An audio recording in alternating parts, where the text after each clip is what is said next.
On today's episode of Gathering the Kings. Every time I'm doing something that super scares me or my wife's pushing me into is something that turned out to be an amazing decision. You are listening to Gathering the Kings with Chaz Wolfe, featuring fellow 7, 8, and even 9-figure business owners who have real battle scars from business and life, but have prevailed as the king that they are designed to be. We welcome high-performing entrepreneurs to the stage in order to reveal the real of the real on what it takes to build a successful business today. We dissect the good and bad decisions they've made along the way that give a true and accurate picture of the journey of success and how you too can get there. Through this dialogue, you will learn the value of growing your network and surrounding yourself with power players and kings like today's guest. Grab your pen and notebook because we're about to dive in. What's up, everybody? I'm Chaz Wolfe, Gathering the Kings. I've got Paden Squires here on the King stage today. How are you, brother? Doing well. How are you, Chaz? It's another day, and we're both at it. We were just giving our little history there for old Columbia, Missouri. Love what our history represents, the basketball days, all that fun stuff, but we can maybe get into some of that. Tell us what kind of business that you got, brother. Yeah, so I'm a CPA here in town, here in Columbia, Missouri. A lot of what my business revolves around is just tax and business consulting. I do a lot of stuff with real estate investors and different things going on here in town. Yeah, bustling, growing little town. Yeah, it really is. And we were talking about it being a little town, especially in comparison to KC, compared to when I was there many moons ago. It's a big town. You come back here, you'll see there's a lot of things. Skyline looks a lot different than 10 years ago here. Yeah, it's very true. And I want to get into some of your story, obviously tax and business strategy. Some guys go, oh no, but it's important. And I'll tell you what, I eat it. I'll eat it for breakfast, lunch, and dinner. I love it because when you understand the benefit of what you're going through, you start paying close attention to stuff like that. So before we do all that though, I want to know, at this level in the game, you've obviously had some immense success.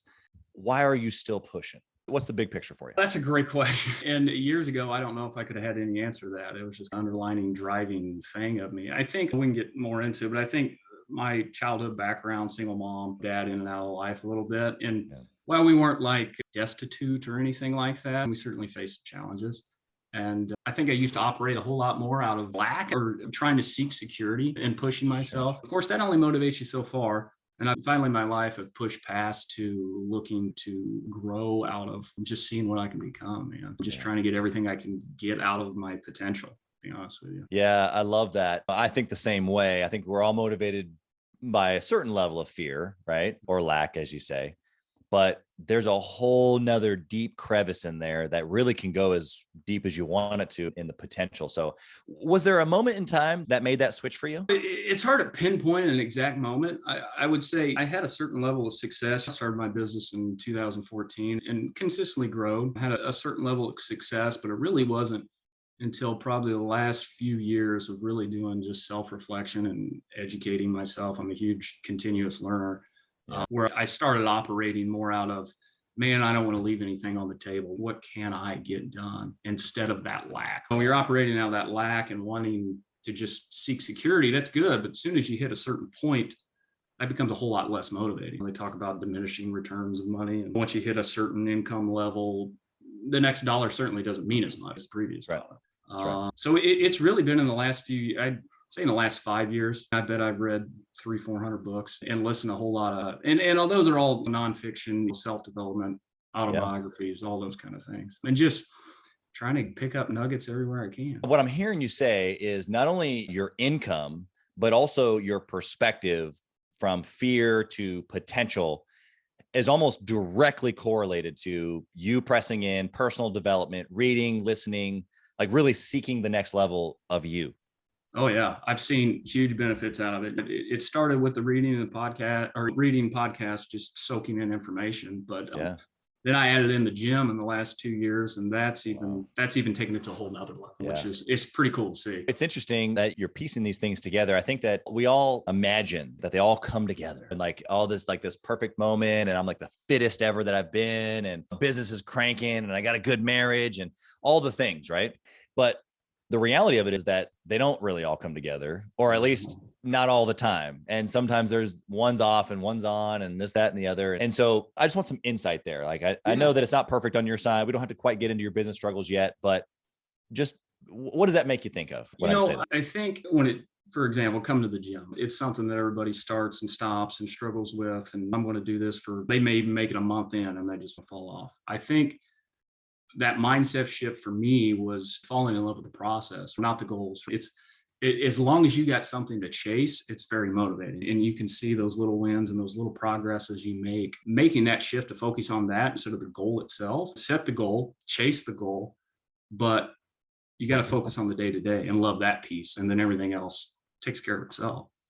Yeah. And we hear this, right? We hear you got to love the journey and all these, what maybe we would consider cliche things. How did that piece become real to you? So I've struggled with that. People have asked me that question, and it's a struggle. I don't know that I have the answer to that yet, or why this time it worked. Yeah. Because there's many times in my past that it didn't. And I think it's just of course, me maturing and filling myself with good advice and good people around me. That certainly helps. I think through this process of falling in love with the process, you see some success, and then you surround yourself with other people. And then all of a sudden your self-confidence, your self-worth goes up, and you're able to just take on more than you ever possibly thought you could before. You gave one of the secret ingredients of the recipe there, the confidence, because for me, a lot like you in that way, it's like you can press in, you can read the stuff. I remember reading Think and Grow Rich when I was 19, and it just it's the only book that I read other than the Bible, but it's the only book that I read every year. Yeah. Every year I will not read that book.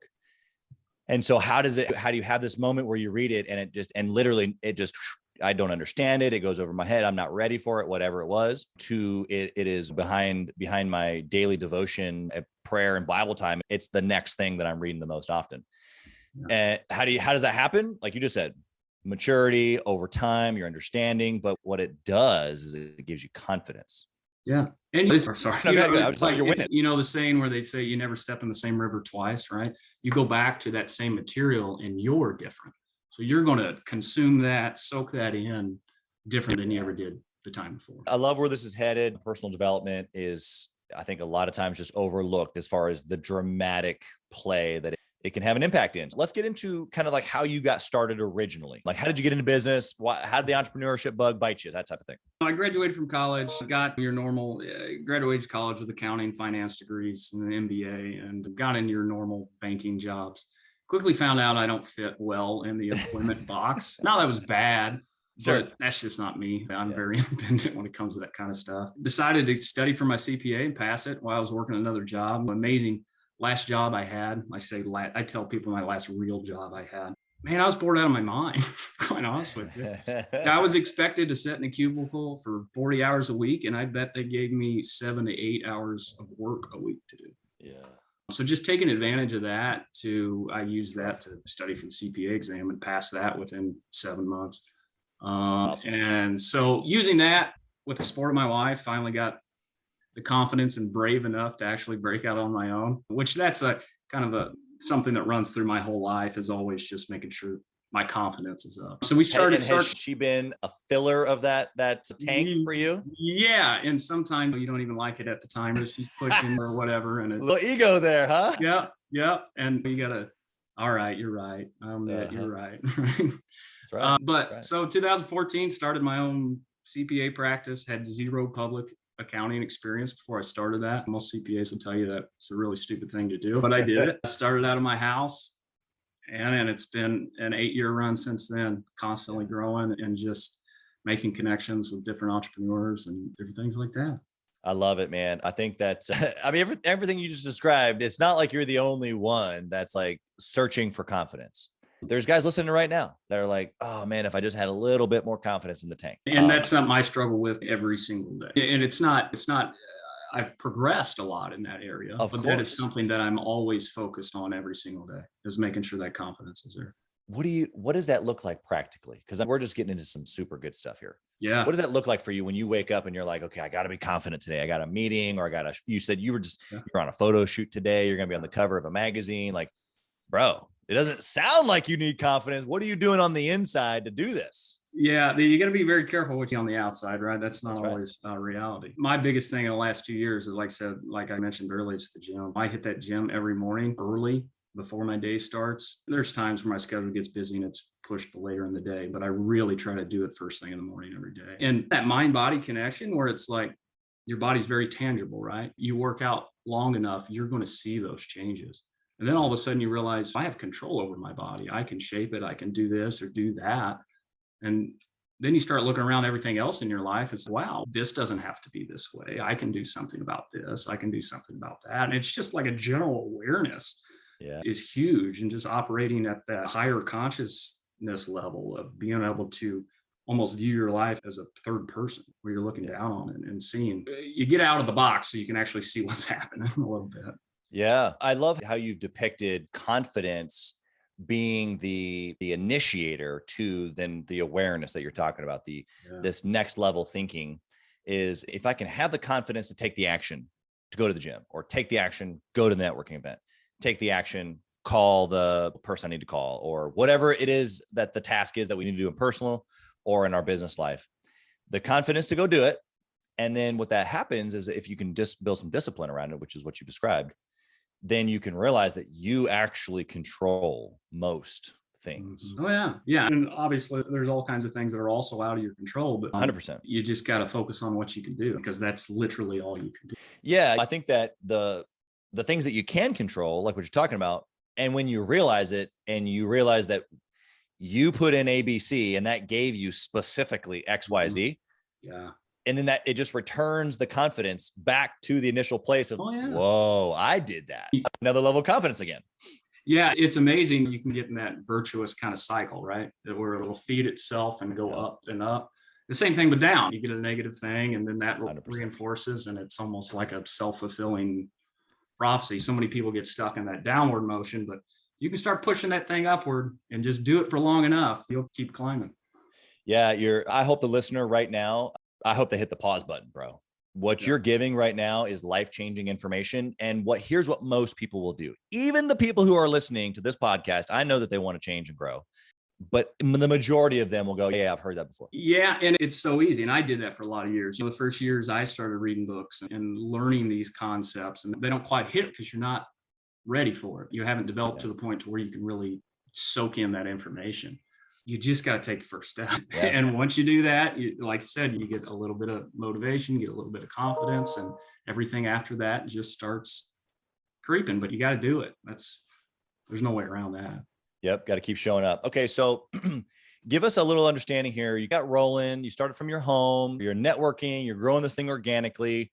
Everybody's telling you this is the craziest idea ever. No CPA ever does this. What decision did you make along the way that was just an incredible choice? You look back on it. It was a pivotal moment.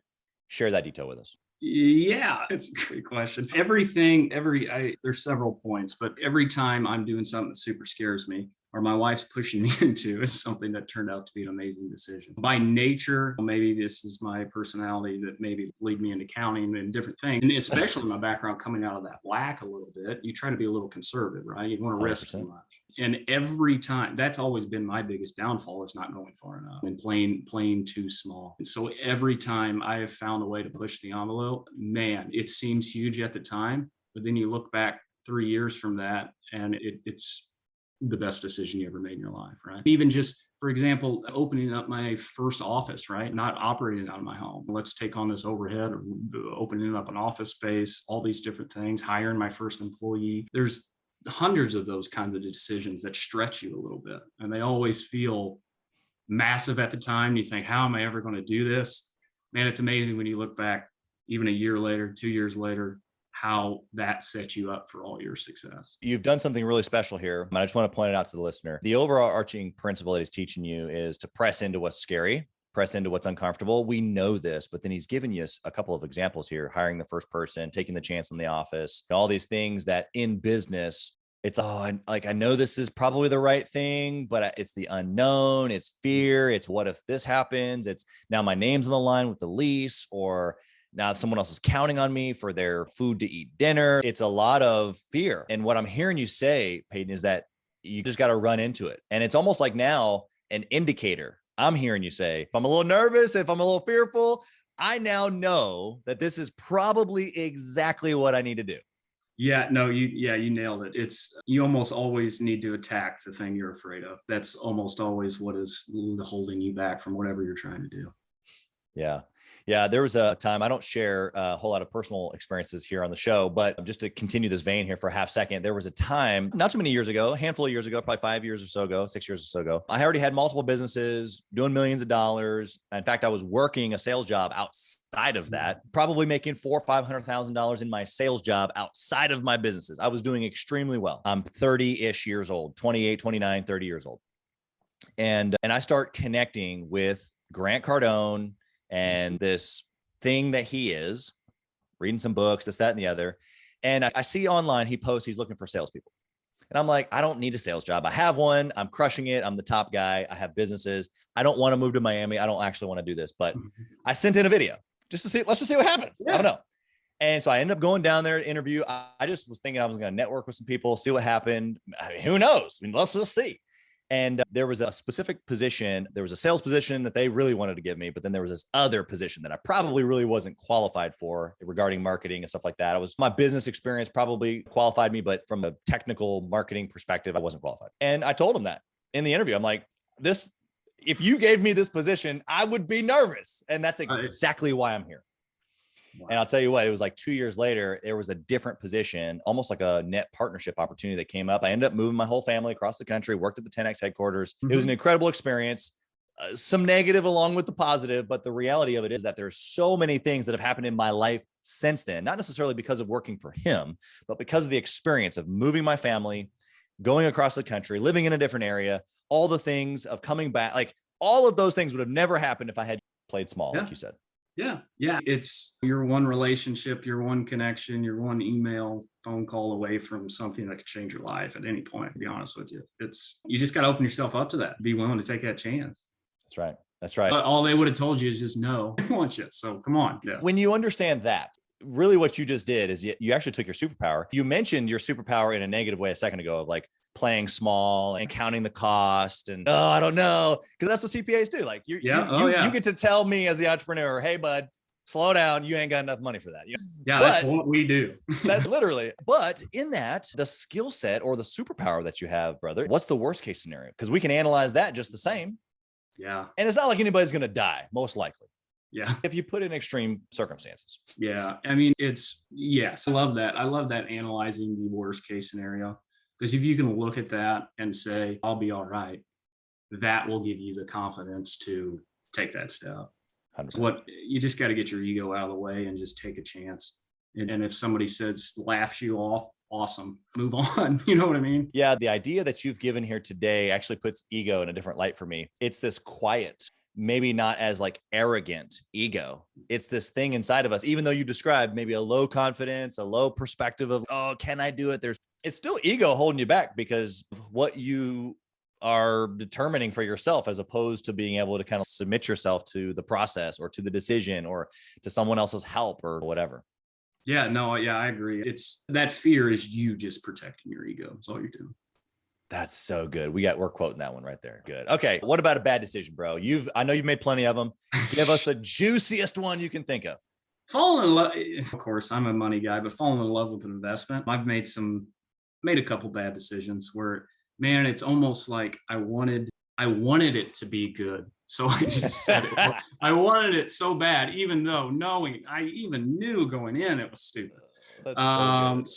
There's, and not necessarily my CPA firm, but some of the other different things I got going on in real estate and in business development. Yep. But doing investments out there where, man, trust your gut on some of that stuff. If there's some feeling that's off a little bit, so your body's telling you something, right? Your emotions are there for a reason, and trying to figure out what that emotion or that feeling means. You need to investigate that before you jump off, because if you have your body doesn't feel right going into something, there's a reason for that. And you're picking up on some cues almost subconsciously that you're not thinking about. That's right. I agree with you. Now I want you to reach into that purse of stories. Tell us one where you did this exact thing. I invested in a failing bar/restaurant that I knew was way overextended and no way they were going to cover their overhead, to be quite honest with you. And it was something that I just wanted. And I thought, man, if this thing was a success, how awesome would that be? But inside me, I knew, and as from a number perspective, it would take a miracle for that to be successful. And the emotions got the best of me. Yeah. Yeah. That's so good. Practical, but you're so right. We can get lost in, and I guess whether that's ego again, maybe a little pride, maybe a little, I just shuffle the truth to the side. Don't look at that. So knowing this, that you've made this type of bad decision, we all have, whether it was $20 or 20 million bucks. What processes and disciplines do you have now around making decisions, especially with a CPA mind? I'm curious. Yeah, well, obviously I'm pretty good at running the numbers, even though I ignored them on that one specific That's right. chance. I have good advisors around me. I have amazing clients that come in here I get to work with every day, amazing entrepreneurs that running stuff past them and getting their ideas and perspective. I tell you, just gathering perspectives of people that are around you that you trust and know that are successful. That's my process, is checking with my closest advisors and friends that I know this industry or know this opportunity, and that can tell me what I don't know. That's right. 100%. Do you think, because we both come from single mom family, right? And so it's not like we had the dad or that sounding board from a male perspective, at least. Do you think that you've strategically done that maybe because of that? Or was that just something you learned along the way in the books? Like, how did you come to that conclusion? Man, that's a good thought. Yeah. My background, just my father in and out, struggled with alcohol and drugs and different things like that. Great guy, awesome potential, just couldn't get out of his own way. Just through my education and not having necessarily that perfect biological place to turn, it was really my only option. And of course, surrounding myself with successful people, that's everything in your life. Your relationships, your network, it's everything. Yeah. 100%. Okay. Paden, we're going to switch over to the speed round here. I got some fast and furious questions for you. The first one is, if you could dwindle, especially you being a numbers guy, Jack, to hear what you have to say about this, but if you dwindle your entire business down into one trackable metric and you can only track that one thing forever and ever, what is it? It'd be like customer satisfaction, or there's a measurement that's like customer promoter score, and not that I even track that myself, but some of the businesses I've worked for have done that. But sure. But if you can track a measurement of how likely a customer of yours is a promoter of your business, you take care of that one measurement, everything else you'll figure out along the way, right? Taking care of your people and they become your advocates, your job's halfway done. Yeah, I agree with you. It was interesting. I thought maybe you would go the CPA route, the net profit, cash flow, which obviously is important. But I love how you delineated it down, not to just customer satisfaction, but customer promoter score, because there's a big difference between a customer promoter and just a satisfied customer. Absolutely. Yeah. Big difference. For you, what does that look like in the CPA world? I don't advertise at all. All my business comes from word of mouth. I don't advertise at all. And I've gotten so many great customers and clients over the years that are constantly promoting me. I have to really start getting strategic about what I can do and who I can work with and different things like that. So that's big in my industry. Is just everything's word of mouth. Yeah. Give people a great experience, they'll take care of you. Yeah. 100%. Yeah. I even love part of our conversation as we got started. You brought up some tax benefits that I might be able to take advantage of. And we went back and forth on some of my knowledge or maybe lack thereof. And your perspective on, look, I want to be able to provide a good experience. Even just in our brief conversation about one little potential product, it comes from a place of care, which stems all the way. Like, you can't have a high promoter score if the caring piece isn't there. It can't be some like manipulation thing, because people will sniff that. They'll find that out real quick. It has to come from a genuine caring piece, because people can read that absolutely right through you if it didn't. Yeah. Now, the next question I've got for you is a book recommendation, but you've read hundreds. So specifically thinking of the listener, he's 6 figures, she's 6 figures. They're trying to scale. They're wearing too many hats, right? They're overwhelmed. You know this entrepreneur because some of them are your clients. Oh, yeah. What book do you read? It's really hard for me to pick books, but I did pick 2. I trimmed it down to 2. That's good. Mindset by Carol Dweck. Massive. One of the most profound books I've ever read. Okay. It's really just that fixed mindset versus growth mindset, realizing you may not have that ability now, but you can certainly develop that ability. Somebody else has developed that ability, a skill, you can certainly do that too. Yeah. The other one's Turning Pro by Stephen Pressfield. It's a book about most people are operating in their businesses and they don't see them as a profession. They don't see themselves as a professional. So I'm just kind of this imposter amateur out here. Just, people think I know what I'm doing, whatever. But this is about, let's turn our processes. Let's be a professional here. Let's be a professional in everything we do. It's fantastic book. We'll definitely put both of those in the show notes. I have not heard of either of those, and I'm a pretty well-read individual. I'm excited to add them to my list. Yeah. Good stuff, man. Yeah, no, they're both fantastic. Love the perspective. Next question is, do you intentionally network or mastermind with other entrepreneurs? I do. I've done different networking events and different networking groups over the years. Sure. I've gotten to the point in the last few years where I'm wearing too many hats and some of that stuff has slipped by. The great thing about my business is that a lot of the networking comes into me. I get these clients and then I get to meet people, and Columbia is a town of 100 and some thousand people. So it's not necessarily a massive town, but it allows me to make connections constantly. But as I've reshaped processes in my business and as I'm working on that, being able to get a whole lot more intentional around, that's what I'm looking to do. Yeah. And trying to connect with people. Obviously, they're steps down the road in front of me. Oh yeah, 100%. And like you said earlier in the show, relationships are everything. So if you keep that in the forefront, then business flows from relationships. Sometimes it looks a little different than we anticipate, but business flows from that perspective for sure. I got a question for you around operations. My question is this: in a week's time, if you were only given 1 hour to work on your business, what would you do, or how would you use that 1 hour to successfully run your business like you do now? Wow, that's a great question. Didn't have a prepared answer for that one. It's my curveball. If I had 1 hour, it's a great book around that. It's a 4-hour work week from Tim Ferriss. I'm sure you're aware of where it's like focused. If you only had 4 hours, what are you going to focus on? And just do that. Man, I guess it's just being with people. I'm trying to restructure my business to get to the point to where I'm doing a whole lot less of the work and being the face, right? And being with the people, making people feel good and making people feel good about the process and strategizing and different things like that. It would just be shaking hands and being with people in my office. Yeah. Yeah. You're so right. What you're trying to do, what you just said, is really the heart of every entrepreneur. And what I found, we call it the warrior stage versus the king stage. And in the warrior stage, it's you, maybe a guy to your left, maybe a guy to your right, but you're in the battle. You get the blood on the sword, you're doing the thing. Yeah. And there comes a transition. And that's the transition that you just identified. It's this transition to kingship where you've obviously got the revenue.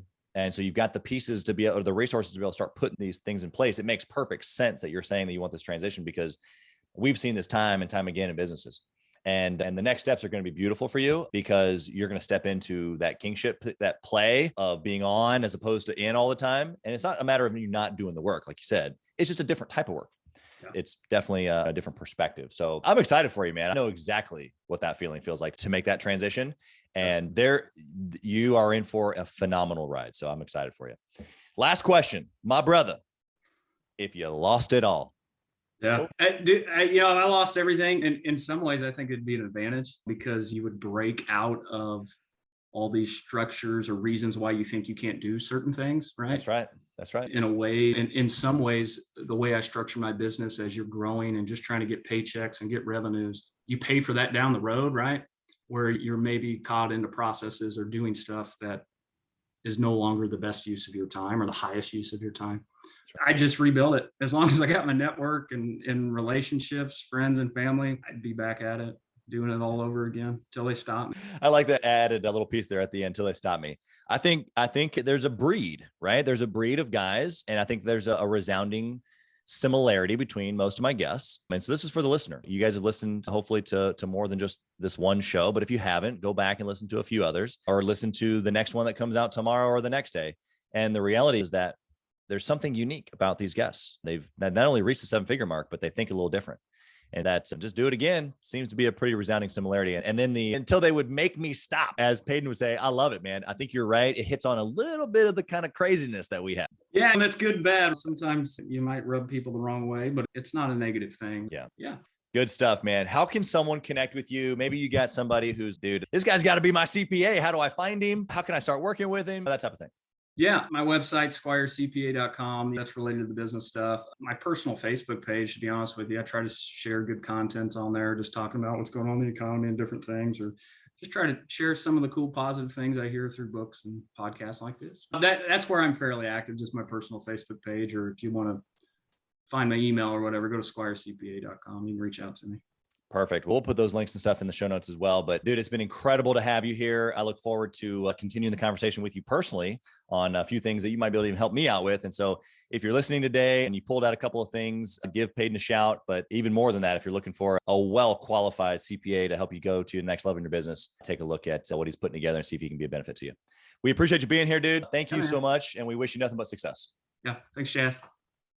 Thanks for listening to Gathering the Kings. We hope you got a ton of value today and learned a thing or two about taking your business to 7 figures and beyond. If you desire more and want a community around you to help you get there, I want you to go to gatheringthekings.com. That's gatheringthekings.com. And I want you to apply for our next Becoming a King 90-day intensive.